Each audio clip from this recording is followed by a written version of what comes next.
और इस वक्त की एक बड़ी खबर, हरियाणा में लोकसभा चुनाव को लेकर सूत्रों के हवाले से बड़ी खबर। हरियाणा की सभी 10 सीटों पर चुनाव लड़ने की तैयारी में बीजेपी के कृष्णपाल गुर्जर और राव इंद्रजीत का नाम पैनल में शामिल है। हिसार से सांसद बृजेंद्र सिंह, कुलदीप बिश्नोई और कैप्टन अभिमन्यु का नाम भी सामने आ रहा है।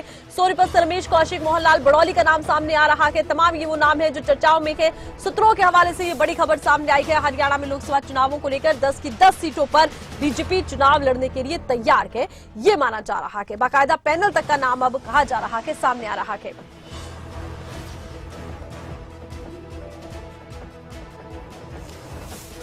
और ज्यादा जानकारी के लिए खबरें अभी तक के दिल्ली से संवाददाता राजा पटेल इस वक्त हमारे साथ फोन लाइन पर जुड़ चुके हैं। राजा, हरियाणा में लोकसभा चुनावों को लेकर सूत्रों के हवाले से खबर, क्या जानकारी? और बिल्कुल देखिए, आपसे कुछ देर पहले जिस तरीके से हरियाणा बीजेपी चुनाव समिति की बैठक हुई थी, बैठक की अध्यक्षता हरियाणा के मुख्यमंत्री मनोहर लाल ने की। तमाम जो बड़े नेता हैं वो बैठक में मौजूद रहे थे।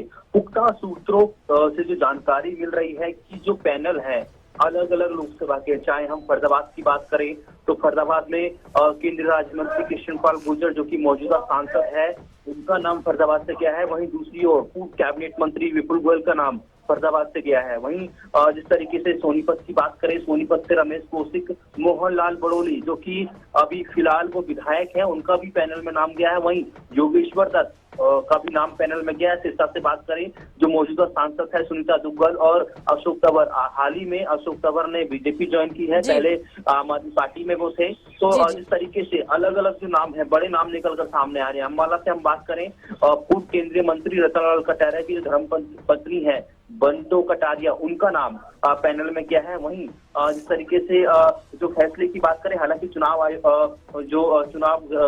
समिति की जो बैठक है आज शाम को, उनमें ये सभी नाम यहाँ से भेज दिए गए हैं। इस तरीके से रोहतक की बात करें, अरविंद शर्मा और ओम प्रकाश धनखड़, ये एक बड़ी जानकारी निकलकर सामने आ रही है कि ओम प्रकाश धनखड़ का नाम भी पैनल में है रोहतक से। ये पुख्ता सूत्रों से हम अपने दर्शकों तक जानकारी पहुंचा रहे हैं। ओम प्रकाश धनखड़ एक बड़ा चेहरा बीजेपी के हैं, पूर्व प्रदेश अध्यक्ष रहे हैं और फिलहाल राष्ट्रीय सचिव भी हैं। वहीं भिवानी महेंद्रगढ़ से हम बात करें, जिस तरीके से केंद्रीय मंत्री भूपेंद्र यादव के नाम को लेकर चर्चा चल रही थी, पर जिस तरीके से बात करें वहां से अब भूपेंद्र यादव का नाम नहीं गया, यानी कि हरियाणा से जो चर्चा थी कि भूपेंद्र यादव लोकसभा का चुनाव लड़ सकते हैं, अब इन सभी चीजों पर विराम लग गया है। भूपेंद्र यादव हरियाणा की किसी भी लोकसभा सीट से चुनाव नहीं लड़ेंगे। ये एक सूत्रों से कहीं ना कहीं जानकारी निकलकर सामने आ रही है। जी अच्छा, देखिए, जिस तरह की जानकारियां सामने आ रही है कि बीजेपी 10 की 10 सीटों पर चुनाव लड़ेगी, लेकिन इससे पहले माना यह भी जा रहा था कि बीजेपी और जेजेपी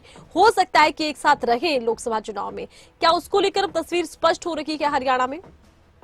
बिल्कुल देखिए, जाहिर तौर पर जो कि 10 जो लोकसभा सीटें हैं उनका जो पैनल है वो अब चुनाव समिति में बीजेपी की तरफ से भेज दिया है, तो स्थिति स्पष्ट है। और एक बड़ी जानकारी सूत्रों के अनुसार कि बीजेपी अकेले हरियाणा में लोकसभा चुनाव लड़ने जा रही है। एक दूसरी जो बड़ी जानकारी मैं आपको बता दूं, हिसार को लेकर लगातार जिस तरीके से नेताओं की बयानबाजी निकलकर सामने आती है, हिसार से एक चौंकाने वाला नाम पैनल में गया है, वो है कुलदीप बिश्नोई और पूर्व जो वित्त मंत्री है कैप्टन अभिमन्यु, इनका नाम गया है क्योंकि मौजूदा सांसद वहां से बृजेंद्र सिंह है, उनका भी हालांकि नाम है।